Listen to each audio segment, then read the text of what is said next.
Ready? Okay. So let's get started then with talking a little bit further about sampling. And I have a couple of tips, by the way.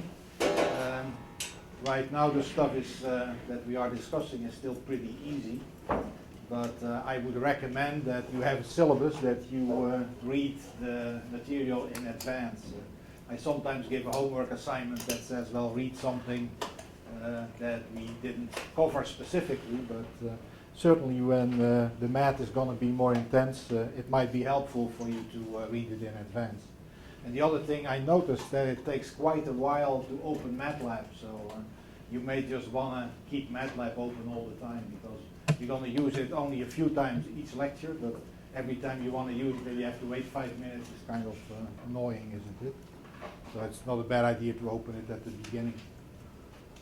So let's talk a little bit about the sampling we talked about last time. And in this case, I want to discuss how you can formalize that a little bit further. And one of the ways that we can do this is using the unit impulse. Sometimes people call it the unit impulse function, and sometimes it's also called the Dirac function. It's because Paul Dirac came up with this concept. And what I'm going to draw right now is largely visible in figure 2.4. So again, it's up to you whether you want to draw it with me or just want to listen and look in the textbook.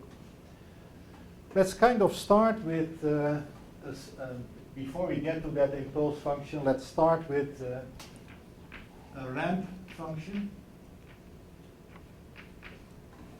and its derivative.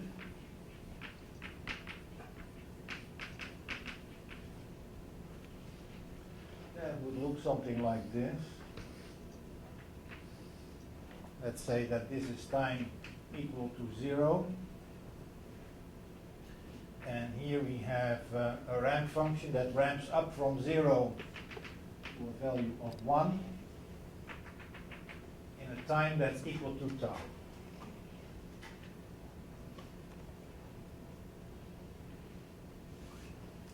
Now if we do the derivative of this function, even if your calculus is pretty rusty, I think you still will be able to tell me that the derivative of this function is pretty simple. Here we have the derivative that is equal to the slope, and here the derivative, since the slope is 0, will be 0, of course. So if we would kind of on the same time scale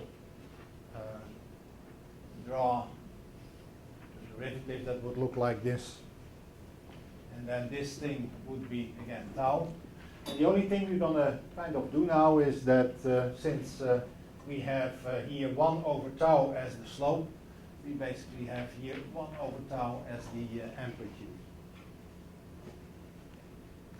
And this function we're going to call delta tau.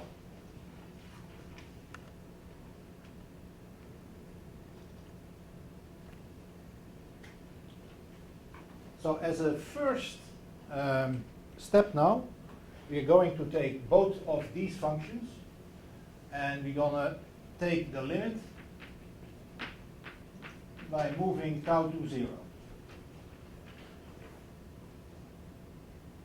In that case, we again get 2 graphs. Let's say that this is again 0.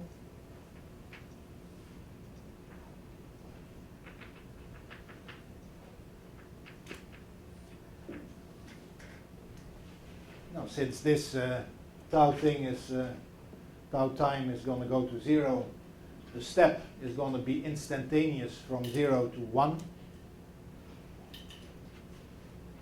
And for that reason, we call this the unit step function, or the unit step. And in many textbooks, you will see this thing indicated as either ut or they use the term theta t. And it's also called often Heaviside function because of Heaviside coming up with this function. And now the derivative of this thing is, strictly speaking, a strange function. It's really not existing. But this is now the unit impulse.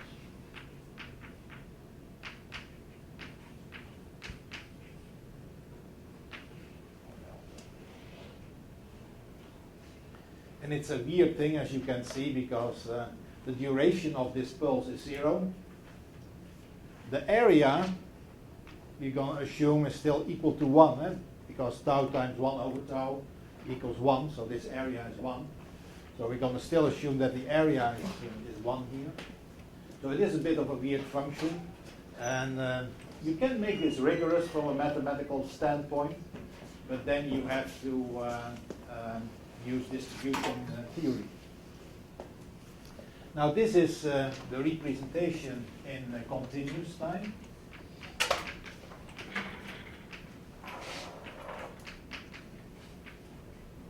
We also have an equivalent of this unit impulse and unit step in discrete time.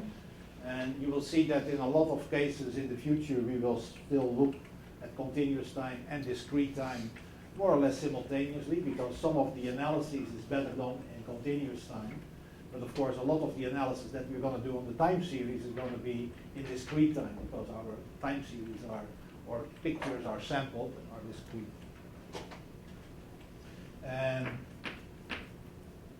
let's say that this is the discrete time version of the unit impulse. So this thing would be a continuous one.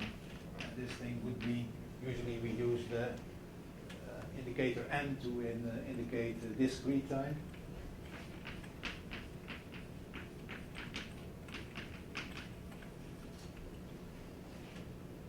And since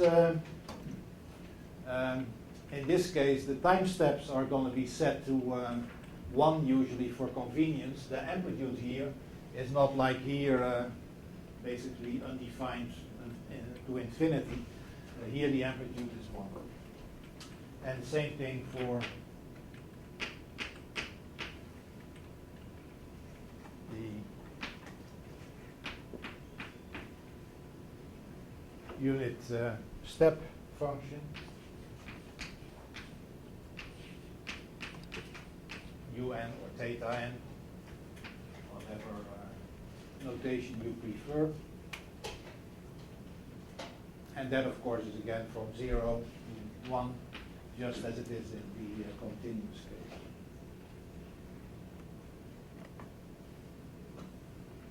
So this little sidestep sets the stage for us to talk about a mathematical expression for sampling of continuous data. In continuous time,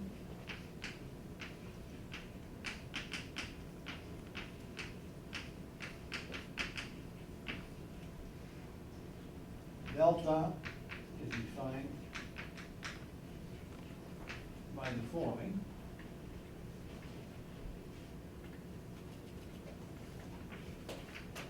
It kind of closely follows the process we did here on in the graph. We take the limit of the following expression. The integral over plus minus infinity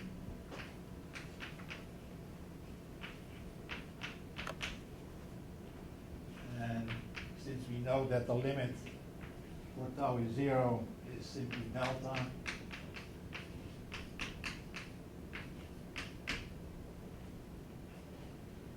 that's how we will, you will see how we will define this thing. And this looks kind of a little bit, certainly if you have been out of calculus for a little bit, this may look a little bit difficult. But as a matter of fact, I promise you this is the simplest integral that you have ever seen.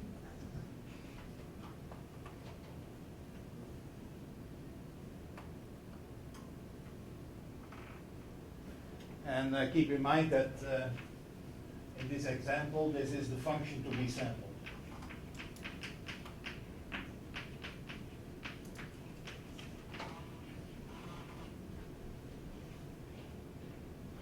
So let's rewrite this thing a little bit. First of all, let's look at the integration limits, minus infinity to infinity.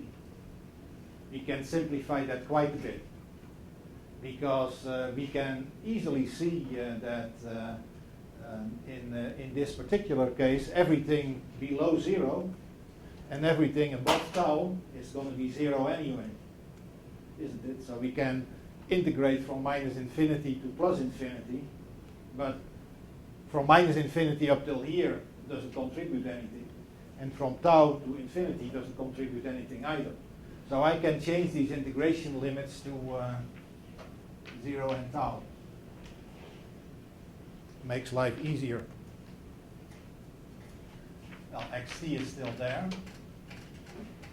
But for if I change these limits from 0 to tau, I can actually also change delta tau very easily by its value, 1 over tau. And so the only thing that I did is I changed the integration limits, and I changed the way that I express the impulse here. It's not a unit impulse yet, but that'll come. Because now I'm going to apply this limit.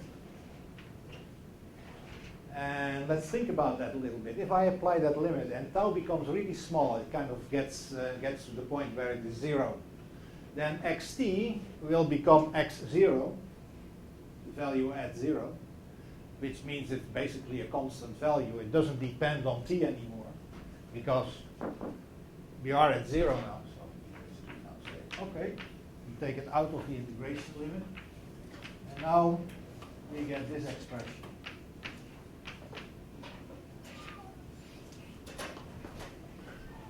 And so now the question is, what is the value of this integral that is now left over?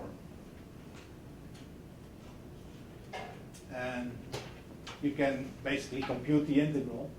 You can also think about what an integral actually is. It's the area under the curve, isn't it?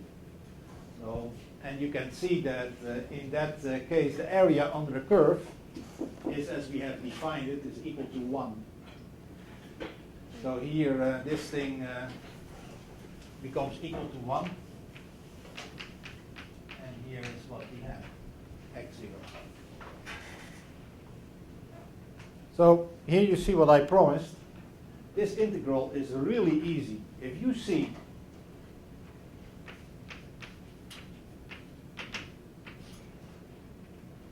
something like this, an integral from minus to plus infinity, and you see this thing,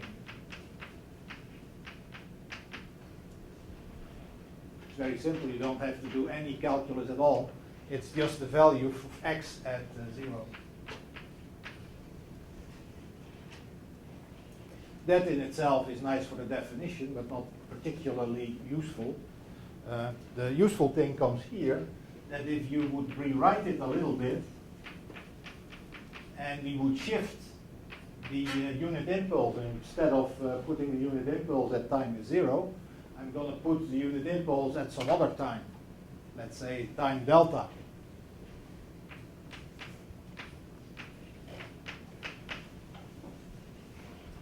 You have any idea what the outcome in this case is? X delta? Yeah, X delta, exactly.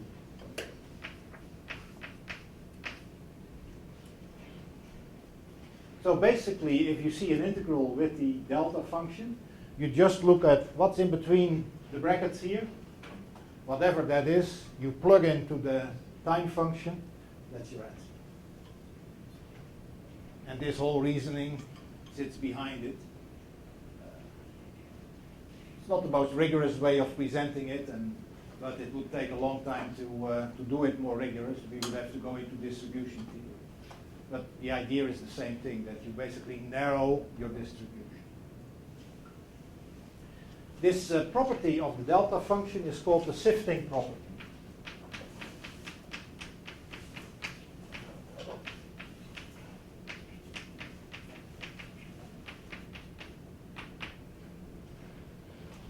So what do you think, James?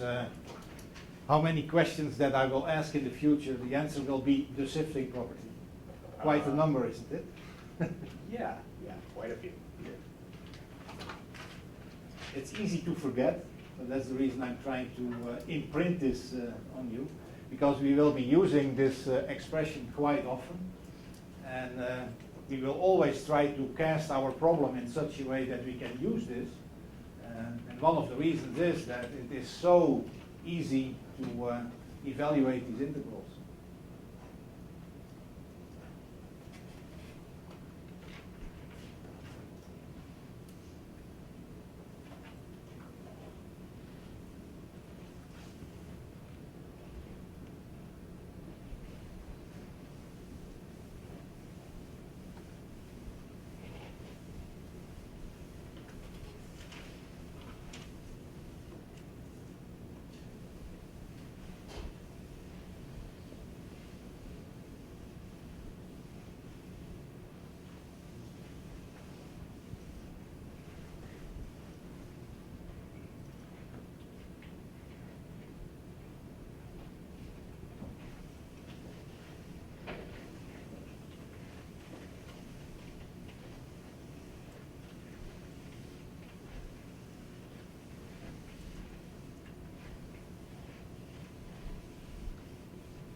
So now let's apply this to getting a function sampled.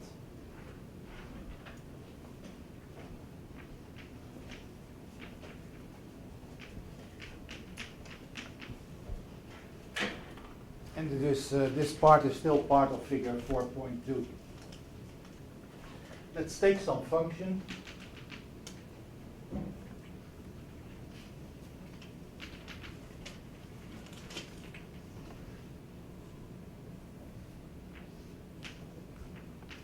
Time.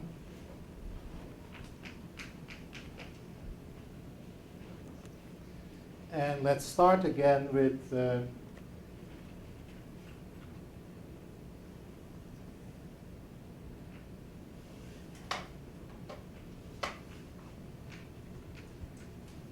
two of these delta tau functions that have a certain width. They just nicely overlap here with this function xt. So now this again, like in the previous example, is time tau, and this distance is the sample time that we already discussed the last time, that is ts. And of course, I assume that's obvious, but let me say it anyway. We're going to kind of do this sampling by having these pulses regularly over time. I'm just drawing two, but I should basically say, well, I'm going to do this from minus infinity up to infinity. In that case, my function would be the values that I'm taking from my function would be x at points n ts, and n would be minus infinity to plus infinity. And I can, with the knowledge that we have now about this impulse, you can say that, well, it's basically the product of the values at ts times the delta function, because delta function again is 1.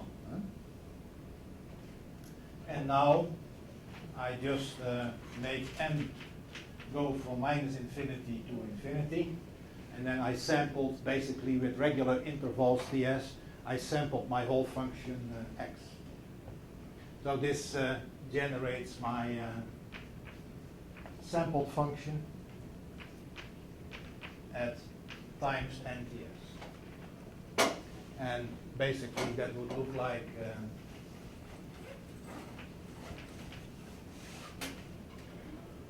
try to make it a little bit equal. Again, this would be ts, and there would be samples before and samples after. So that is what my sampled function would be, and these values are the values that would be in the computer.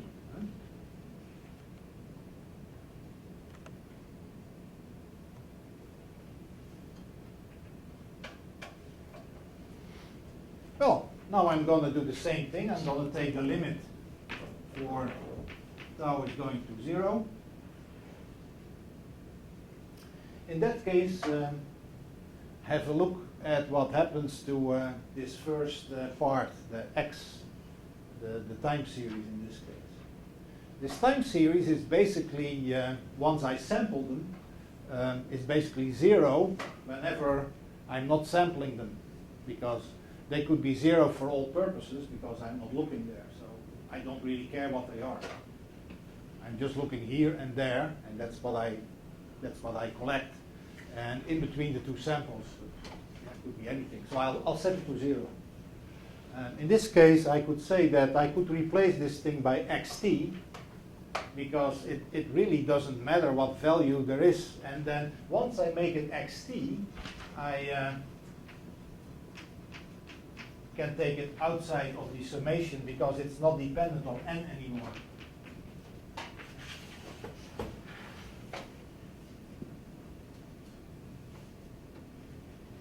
And my delta function here, if tau gets to 0, will become the unit impulse,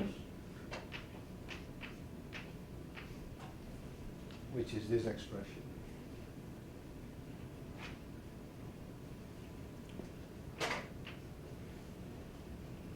So now I have my expression for the sampled time series here.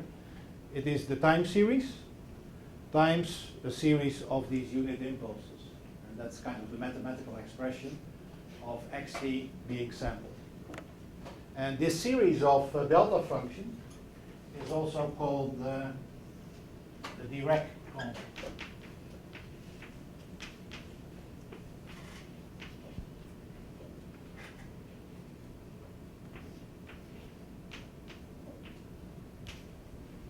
Sometimes indicated as delta with a subscript of the sample time.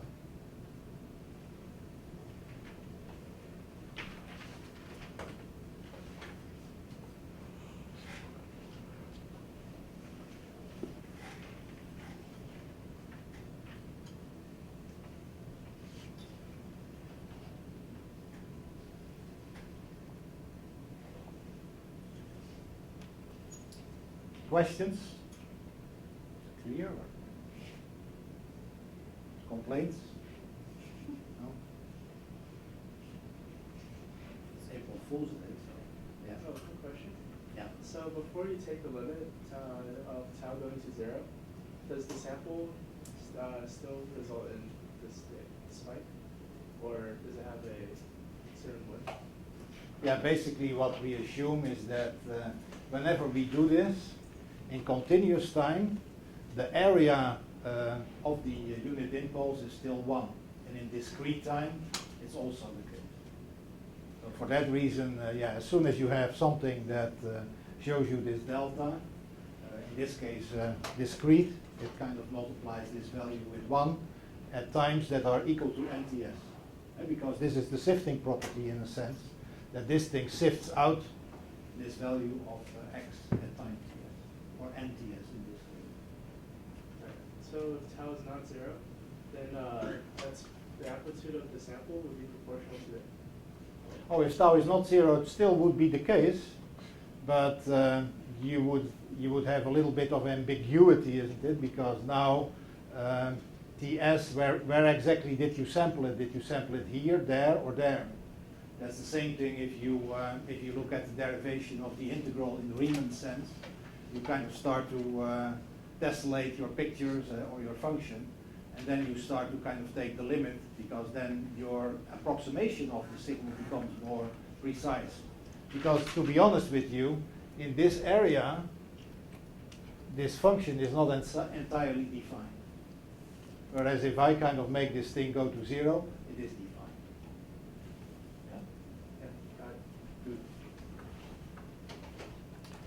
So now let's repeat a little bit what we saw the last time, is that when we kind of looked at that in this MATLAB example, when you have an oscillation of 20 Hertz, and you start to sample that at, let's say, 500 Hertz, you get a very nice representation. But then when you start to reduce your sample rate, we saw that the whole thing started to break down.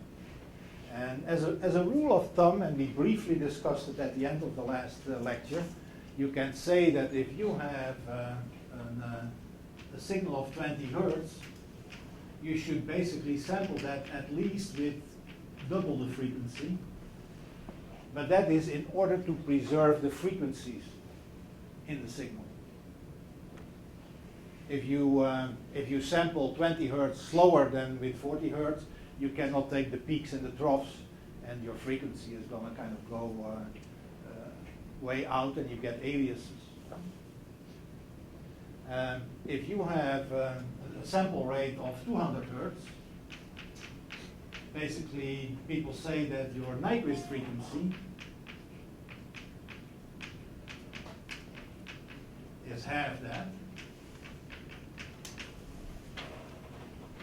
So that means that if I give you as an instrument, oh, my sample rate is so and so, then you say, oh, my Nyquist frequency is half of that, so there should not be any frequency in my signal above that Nyquist frequency.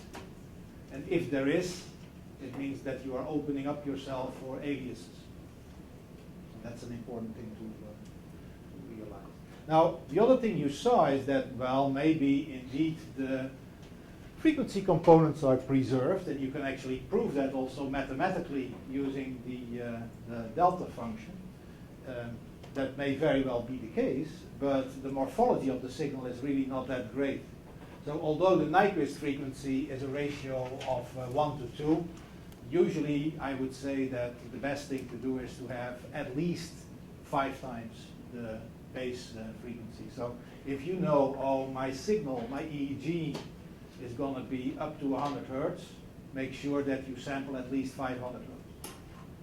Otherwise, you're going to preserve the frequencies, but you're going to really destroy the signal's morphology. It's not going to look like in the original signal at all.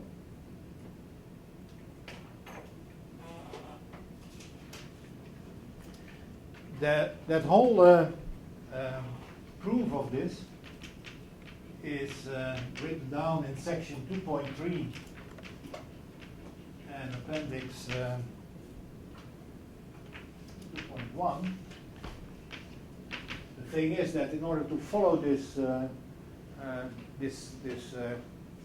I would say, proof, you need to kind of know a little bit more about Fourier analysis. So for now, I would suggest that you skip it, and if you're interested in this topic, you can address that and come back to it later after a few lectures when we discuss the Fourier transform. So to kind of wrap this all up, if you record any signal, there are a couple of things that are really very important. That's your preamplifier. Because if your preamplifier is no good, you're going to not have a reliable recording, and or you're going to stimulate your tissue by current. You need your anti-alias filter, because otherwise you're not going to have a good representation of the frequency content of your signal. And of course, if you go to the digital domain, you need your A to D converter in order to do the conversion. People talk a lot about this aliasing, and you will find a lot in the literature.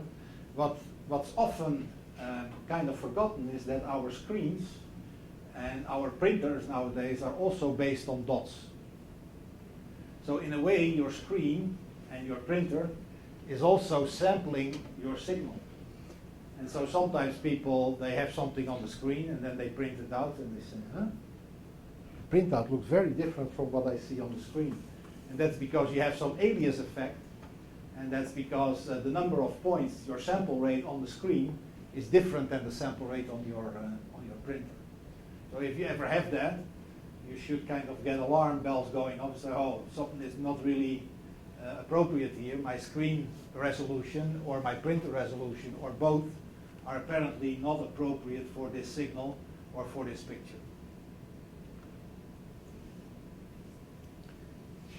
That kind of concludes what I wanted to say about chapter 2, which then brings us to chapter 3. And chapter 3 is basically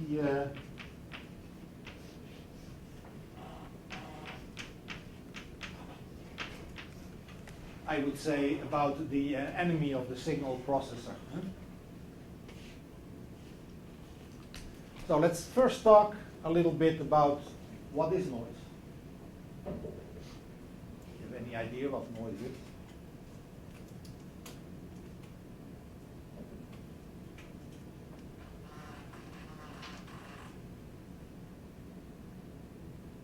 It really depends on what you want to record, isn't it? Because if you were interested in recording EEG and you get an EKG signal kind of intermixed in your EEG, then that EKG signal is noise. You want to get rid of that. That's something you're not interested in. On the other hand, if you are monitoring a patient during surgery and you want to kind of look at the EKG, then the EKG is signal. And so what signal for one person may be noise to the other and vice versa. So noise is basically, you could say roughly, all the signal components you're not interested in at that point in time.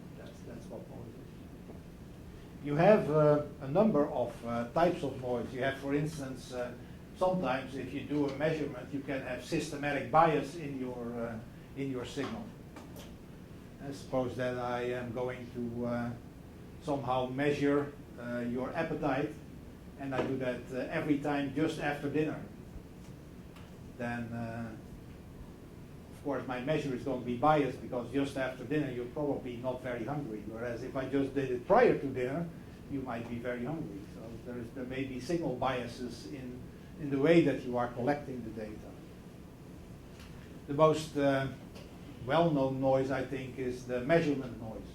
That is usually the random component that you have in a measurement. For instance, if you have an electrical measurement, the temperature, the thermal noise, or Johnson noise, it's sometimes called, just adds some noise to the measurement, and it corrupts the precision of your measurement a little bit. That's usually noise you can get rid of relatively easily. One that's a little more difficult is the dynamic noise. That is noise that enters into your system's response. For instance, if some of you, I know, record electrical activity in neurons, and suppose that you have some thermal fluctuation around your recording site. That thermal fluctuation is not only going to alter the neuron a little bit, but it's going to change its dynamics a little bit, and in the near future it's going to affect its behavior. And that behavior is then again propagated to even further future steps. So you have, and these are the equations that are in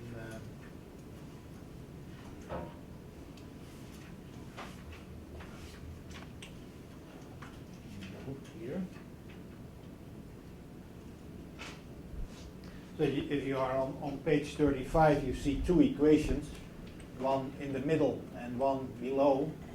The one in the middle is reflects the additional noise, so that's you kind of measure something, some process, and you add a random term. And in the bottom equation, you can actually see that that random term becomes part of the dynamics, and it kind of keeps going. And I have an example, and you can start at MATLAB if you want, and then we're going to look at two examples.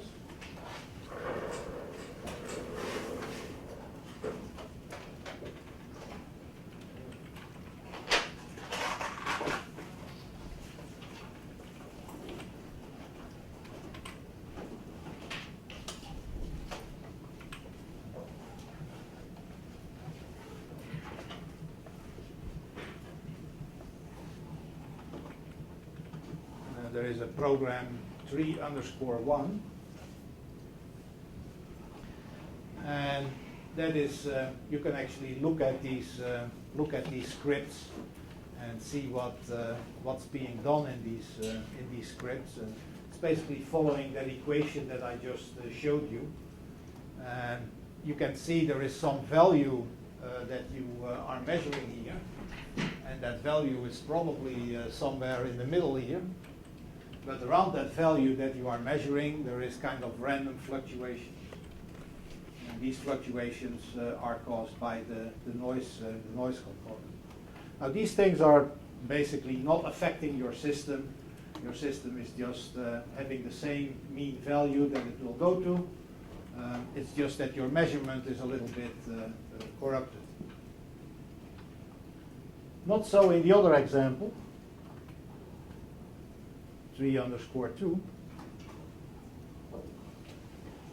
Now we are actually looking into a case where you have dynamic noise. So now the noise is not just corrupting your measurement, but it is actually also corrupting, in a way, a little bit your system, because your system is going to respond to the fluctuations. And so the noise now becomes part of the dynamics. And usually that's much more annoying, because now the noise is basically, instead of just corrupting your measurement, is basically altering the dynamics of your system. And the hope, of course, when you do experiments is that you can minimize this. You can never avoid it. You can just try to minimize that.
Difference clear? So one of the things, of course, if you deal with your enemy here of noise, is try to learn as much as you can about its properties. But we might actually be able to use that to our advantage. And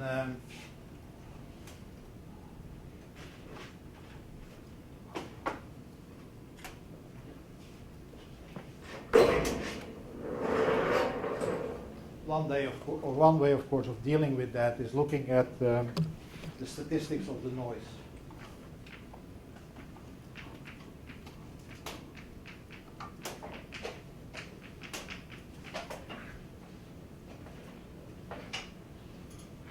We're going to kind of look at the simplest example, or simplest examples, I should say. Some noise can actually be pretty complicated. Usually you can, even though in your case the noise properties may be complicated, you can sometimes really do a nice job by approximating it with some more general approaches. let's start with the simplest case of a fair die. If you do that, you basically have a number of options here, 1 to 6 that you can throw, and if the die is really fair, then they each have equal probability, isn't it? And this thing is called a probability mass function, PMF.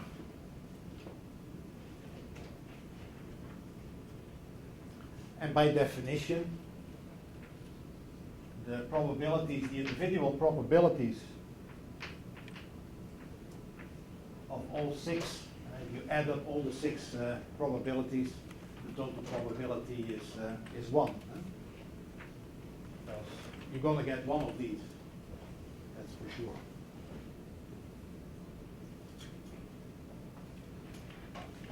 Of course, you have also like you have discrete time and continuous time, you can also do this for something similar for a continuous variable.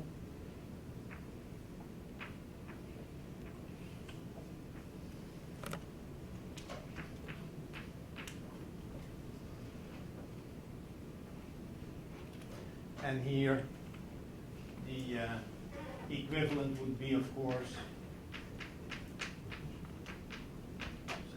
X.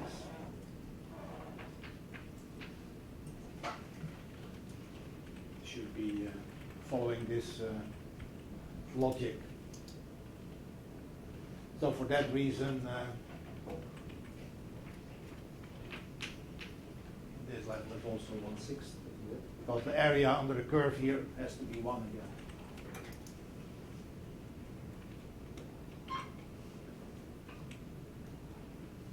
We actually, a lecture ago, have kind of encountered a noise source that follows this distribution.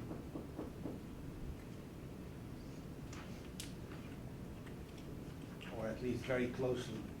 Any guess which one it was?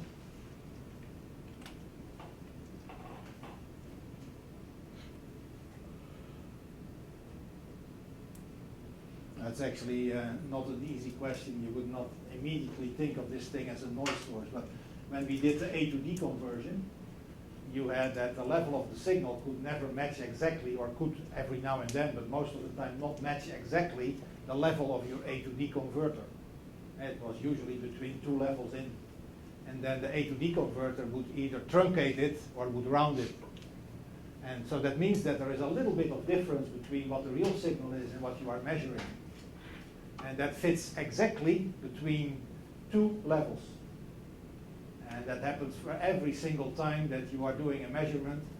That is, you're kind of, well, I go up or I go down, I truncate. And sometimes you're actually exact on, but that's rare. And that basically follows a distribution like this. And then this would be, one step would be the step between the levels. And you would kind of be jittering in between these levels. Sometimes you hit the upper level, sometimes you hit the lower level, but most of the time you're kind of jittering in between. So that's the noise level that's being added by your A to D converter.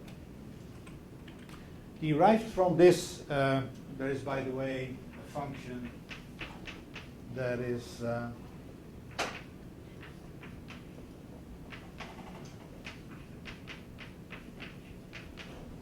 what we call the cumulative distribution. So that's basically going from the low end of the distribution up to a certain value. And we also have, that's usually an F with a little bit of a curly appearance, the opposite.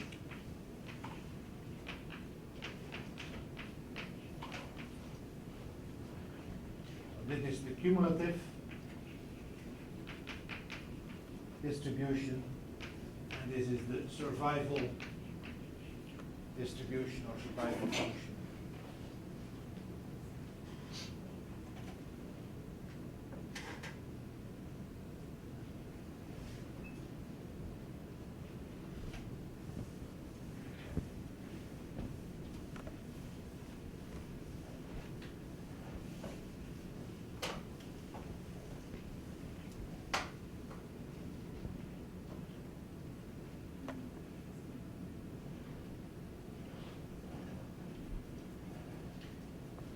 No, yeah. So for these, it's f of x, and then there's y's in the integral. Why is that? Oh, so the question is, why is this a y and why is this f of x?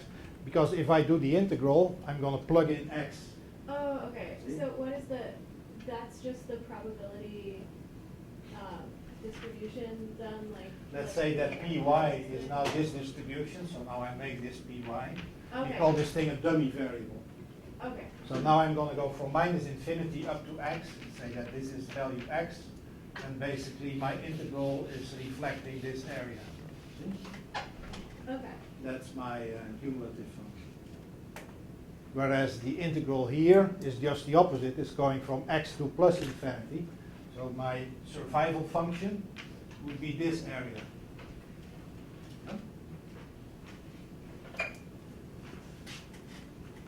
So the variable that you have in your integral, when you have to plug in the values here, that variable will always disappear.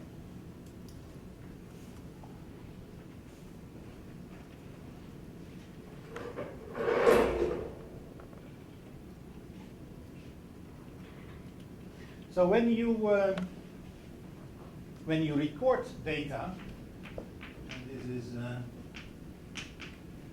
figure 3.3, you usually, certainly in biology and in neuroscience, you record a number of traces. I mean, you're not going to do an experiment and record it once and then write a publication. You would like that, isn't it? But we really have to do it a couple of times usually. And one of the reasons we have to do it a couple of times is because noise is ruining our measurement. If we could make a reliable measurement with just one measurement, we would all love that. But one way of dealing with this is saying, well, we know that there is all this variability, and we're going to kind of deal with this variability by just repeating the measurement multiple times. And so in that case, we're going to do something like this.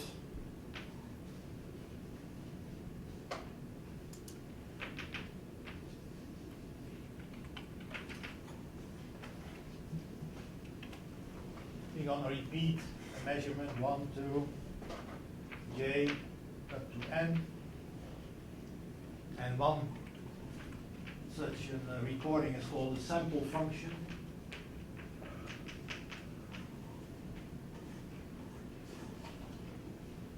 And this whole thing is called the ensemble.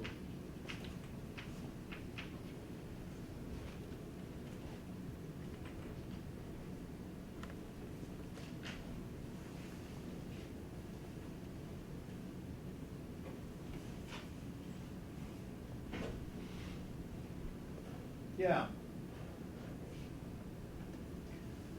So if I would, let's say that this is measurement of some property, and this is a repeat, number of repeats. And I would ask you, what is the mean value? Let's just say that this was some measurement of temperature or something like that inside your experimental setup. And so you record the temperature for a while, you do it again, you do it again, you do it again. And now I'm asking you, what's the average temperature? How would you do that?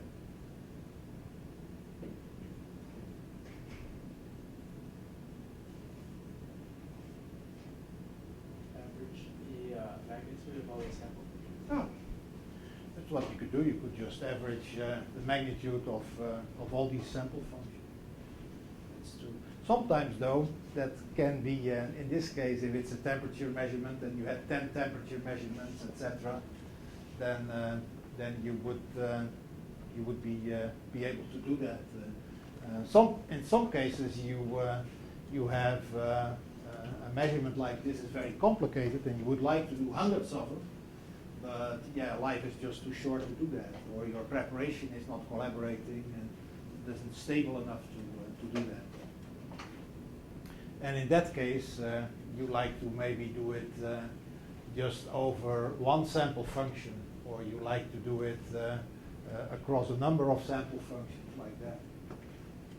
One of the things you have to wonder when you look at these sample functions is it really true that this point and this point and this point are actually drawn from the same distribution? And if it is, the answer is yes, then your signal is stationary. And I have to disappoint the neuroscientists in the public because usually we assume that the thing is stationary, but in neuroscience we know that very often that is an approximation because your signal really is not stationary because the neuron that you are measuring from or the system you are measuring from is basically shifting a little bit.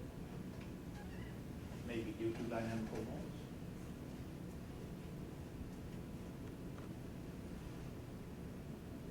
The other thing you would like to do is say, for instance, oh, you know what, in order to get the average, I can just take the average here.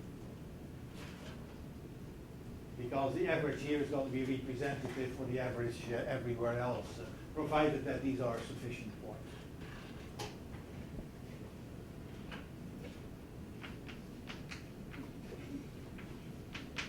In that case, you say that the signal is ergodic, or that we deal with ergodicity. And in the other case, you are saying that the signal was stationary. So if I say my signal is stationary, then I'm just saying that I believe or think that all my sample points are coming from the same distribution. And in some cases, you may actually be able to prove that or make that plausible. In other cases, you say, well, you know what, I don't really need to have everything recorded here. I can just get my statistics from a single sample function. And in that case, I'm saying that my signal is ergodic. And in that case, if that is true, then I can actually compute my properties using a time average. We want to show how that is done. Showing that something is ergodic is not always easy.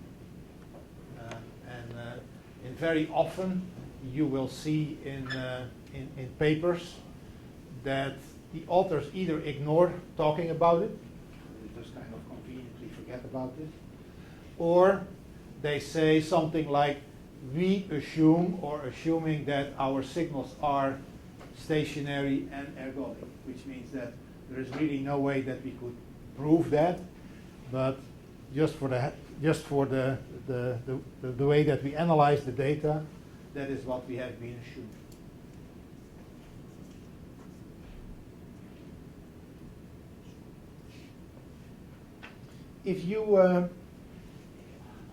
If you assume that your system is ergodic, you can say that in this case, my estimate of the mean of x, and that little symbol here, the hat, is a notation to say that, well, it's an estimate, but nonetheless, an estimate of the mean in this case would be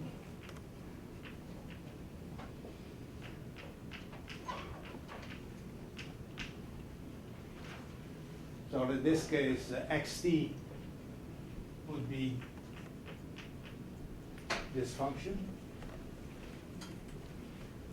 And if I integrate xt over its complete time interval from 0 to t, and I divide that by t, that will give me an estimate of the mean. If it's a sampled function, I can do that too. In that case, I have n samples, for instance.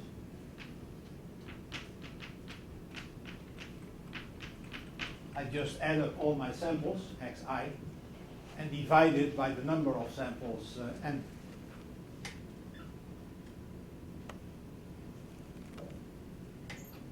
In a lot of cases, of course, you do not only want to see what the mean is, but you also would like to know about the variance, variability, and the estimate for that. this sample case would be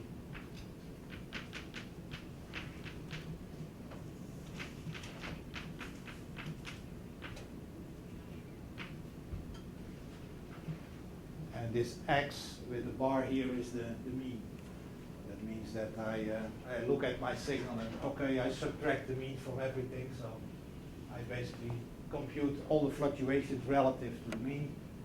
Then I square them, add them up, divide by the number of sample points.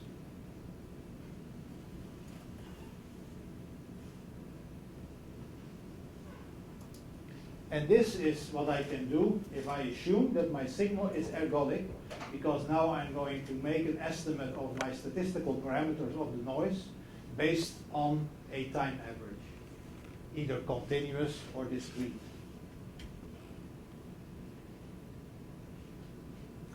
If you, if that is not very satisfactory, you could say, well, I really want to know what the real mean is. You could say, in this case, I could probably get that mean if I take the same expression, but I just take t very, very, very large, so I basically record the whole process, and I compute the mean over the whole process.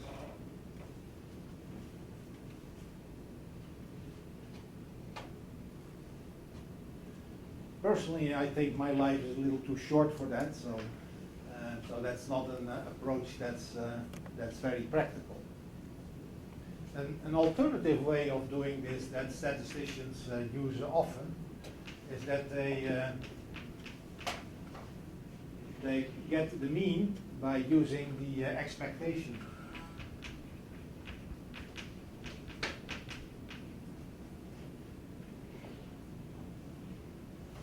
And the expectation is defined as follows.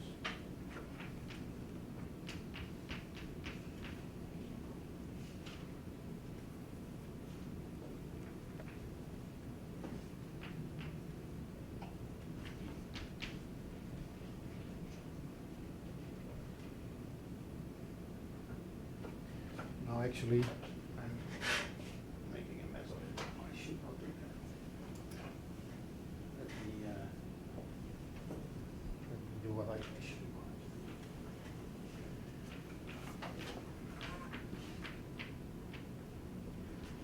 This time, this case I can do. That may look a little bit strange to you because you say, well, what is this? This is the probability density function. This is the variable that I am interested in computing the mean from. And I'm just kind of looking at it over the whole distribution from minus infinity to plus infinity. Let me give you an example to show you that it actually can work. Let's take a very simple example for computing the expectation. Let's toss a coin n times.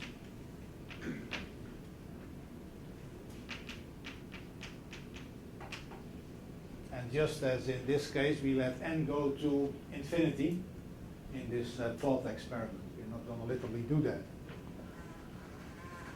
So now we have P1, that is the probability for heads, P2 tails,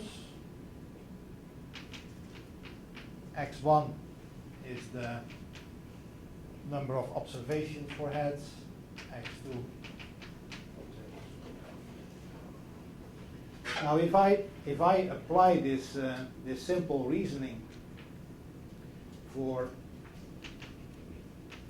n going to a very, very large number, then I can really say that the number of times that I'm going to find heads is going to be n times P1, isn't it? And the number of times that I'm going to find tails is n times P2. Because if n is really, really large, then that's going to be the case. So now I'm going to do what is given in this recipe for the expectation. I'm going to multiply this by x divided by n. So now you can see that n is dropping out.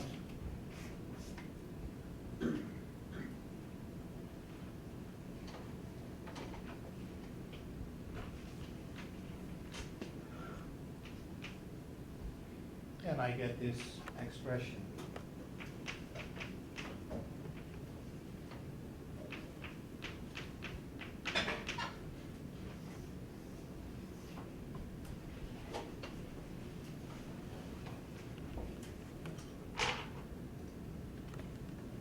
And if you now compare this expression with the expression for expectation, you see that that is basically, if you realize that an integral is nothing else than a summation, you can see that in this case it's indeed the pi times xi, which is then generating the mean value that I'm going to get.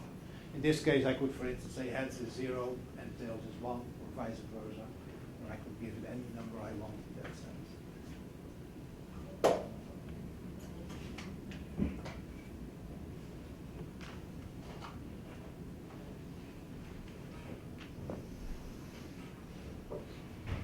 We can actually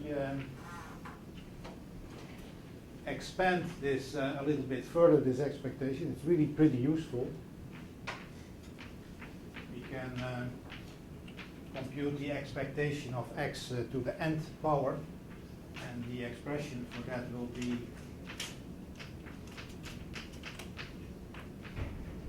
this one, and that will generate the moments of your distribution.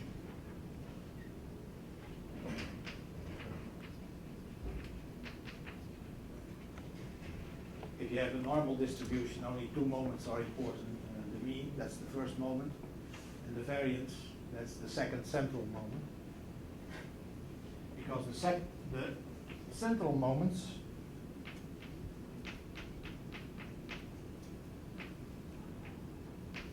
are given by this one. You just replace x by x minus its mean.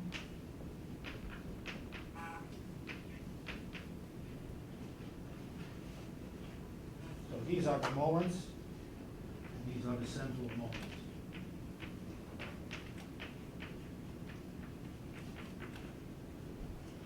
See, I knew I was going to get here.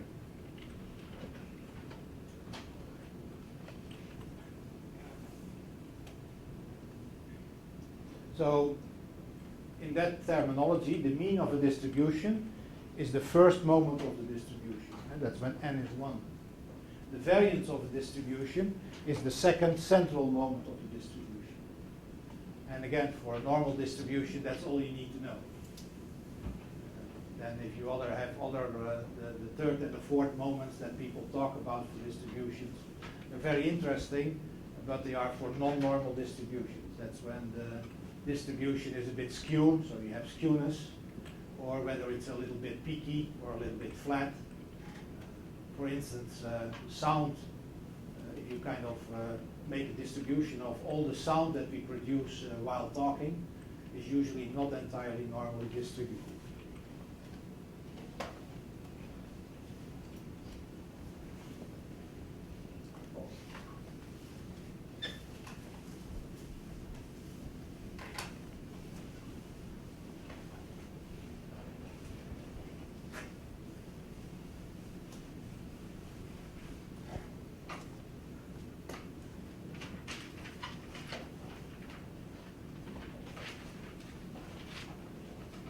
So, getting back to noise, we usually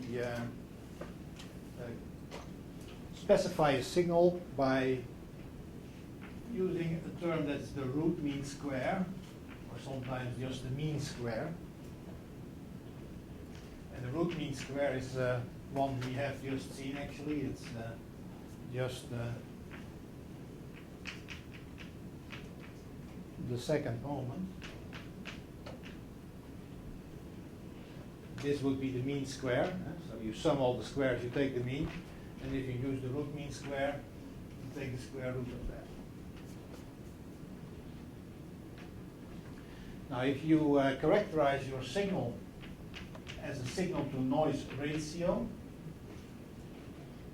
then what we mean by that is that you take this number, you take 10 times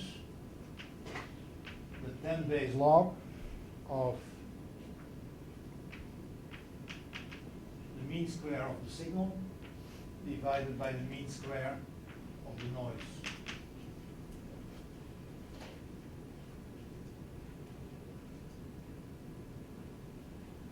Of course, I can also write this as the root mean square.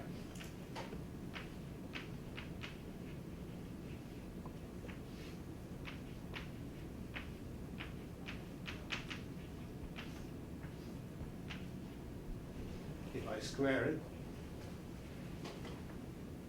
And in that case, I can, of course, rewrite this as 20 log RMS signal, RMS noise.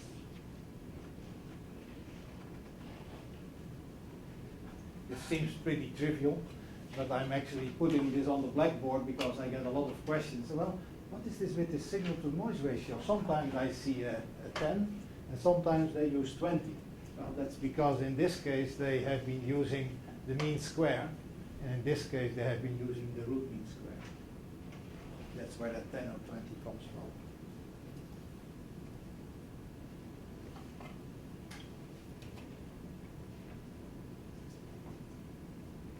Now the VF, effective voltage, is very similar to the root mean square, but then you subtract the mean.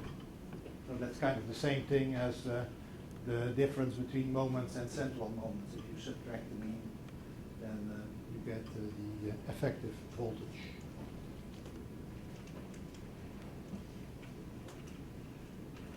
If you want to refresh your math a little bit,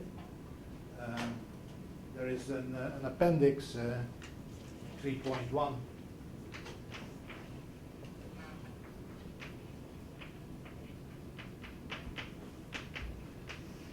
That goes over some of the basics.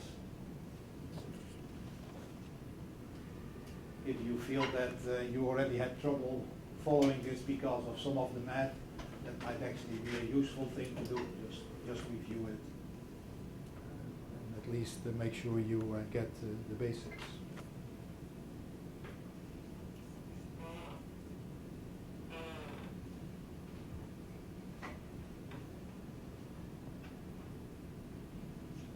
So now it's very interesting to see how noise sources would kind of influence each other, because in the measurement chain, for instance, you get a little bit of noise from your biological preparation, you get a little bit of noise from the electrode, you get a little bit of noise from your preamplifier, you get a little bit of noise from your digitizer, etc., etc.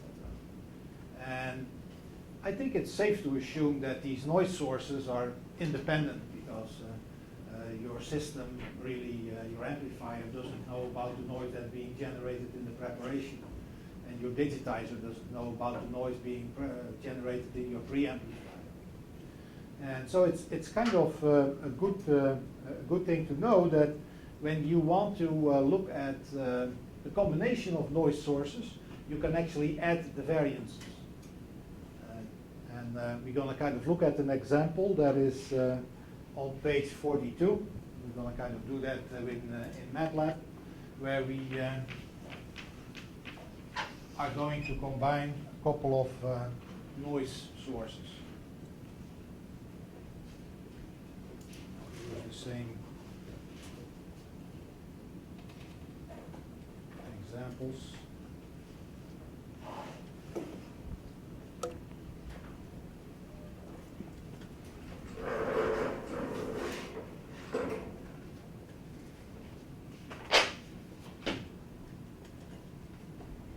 So I'm going to create two separate and independent noise time series in MATLAB. And this is the example that is on page 42. So I'm going to make signal 1 is going to be random, and I use R and D n. That means that I'm going to take values from a normal distribution, and I'm going to take 1,000 values. And then subsequently I'm going to fill a second signal, S2, also with 1,000 values, but they will be 1,000 different values.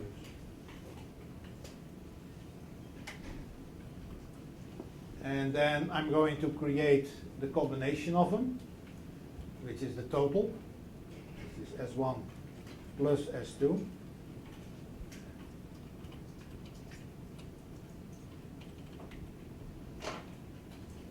And now I'm going to compute the variance of each of these signals.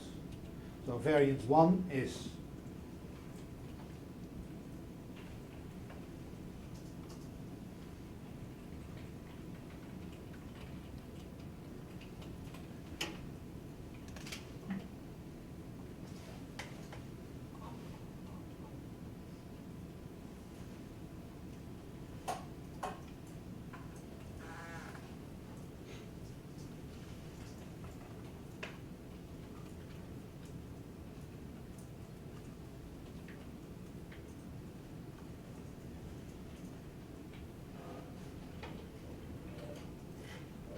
so now I have V1, V2, and Vt being the variances of each of these signals. And you can see that indeed that V1 plus V2 is pretty darn close to the variance of Vt. It's not exact because we're dealing with a random signal, but I took S1, I took S2, and I computed the sum. Then I computed the variance of each of the components, and then indeed the individual variances of 1 and 2 together is almost the same as the variance in the total sum. You can see that I'm using the command, the MATLAB command std, that stands for standard deviation, and the standard deviation is the square root of the variance. So there is no direct MATLAB command for variance. So that's the reason I'm using the std command, and then I just square it, which is generating the variance.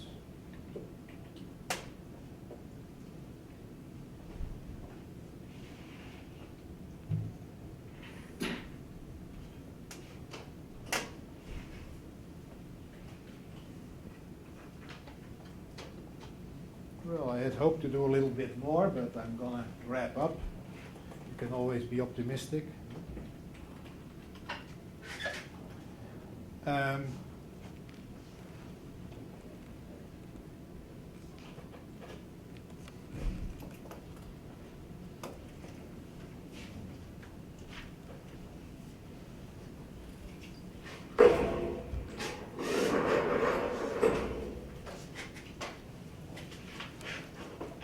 So your homework for this session is to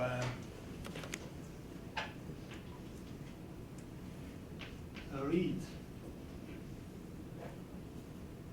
pages 43 to 49. That is about specific noise sources. So it will talk a little bit about practical noise sources instead of the theory behind it, what we just did. And exercises.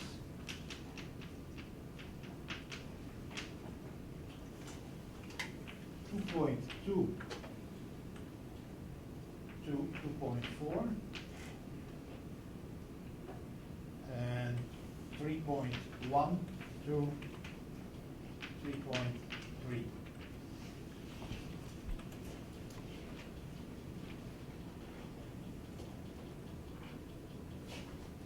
Are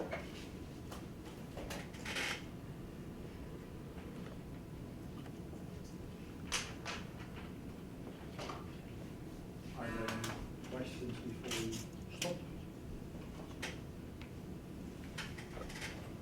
If not, then we're done.